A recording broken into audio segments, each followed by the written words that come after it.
সুপ্রিয় দর্শক শ্রোতা, WHR টিভি থেকে আপনাদের স্বাগত জানাচ্ছি। আমরা এই মুহূর্তে অমর একুশে বইমেলাতে আছি। এখানে আমরা দেখছি যে আপনাদের ভিডিও আমরা নিচ্ছি না, আমরা বইমেলাতে আমরা যেখানে আছি পিছনে ওখানে এই ছবিগুলো নিচ্ছি আমরা। তো আমরা আপনাদের দেখাচ্ছি এখানে যিনি সামনের পরে বসে স্কেচ করান, উনি একজন শিল্পী, তিনি এখানে ছবি নিচ্ছেন।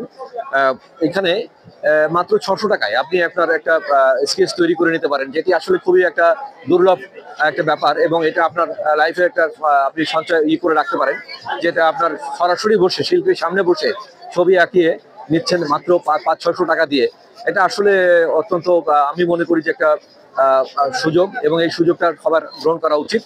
আমরা শিল্পীর নাম জানছিলাম, ভাইয়ের নাম বলছিলেন ভাই নিয়াজ ভাই এখানে ইতিমধ্যে দেখেন অনেক ছবি, আমাদের বিখ্যাত মনীষী যেমন জয়নুল আবেদিন, ম্যারাডোনা, ওদিকে SM সুলতান, আরো অনেকের ছবি আমরা দেখছি এখানে।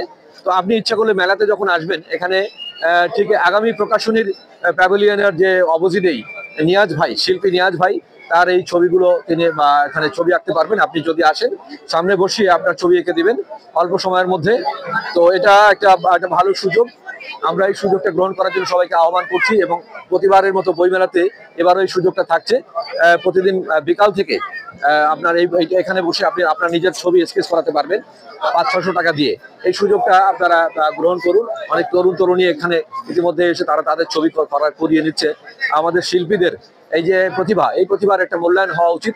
আমি মনে করি যে অল্প পয়সার মধ্যে আপনি একটা পেন্সিল স্কেচ করিয়ে নিচ্ছেন, এই পেন্সিল স্কেচটি হয়তো আপনার জীবনে একটা মূল্যবান অ্যাসেট হিসাবে বাড়িতে আপনি সুন্দর করে বাঁধিয়ে রাখবেন, অথবা আপনার কোনো শুভাকাঙ্ক্ষীকে আপনি তাকে গিফট করতে পারেন।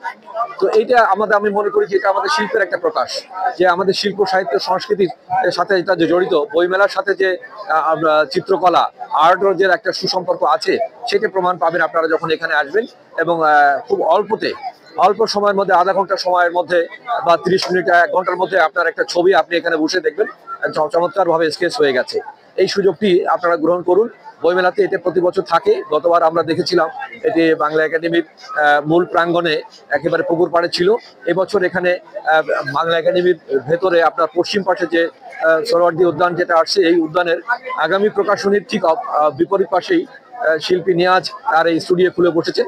আপনারা তার এখানে এসে আপনারা দেখতে পারেন এবং আপনাদের ছবি আঁকিয়ে নিতে পারেন। সবাইকে আহ্বান করছি, সবাইকে ধন্যবাদ।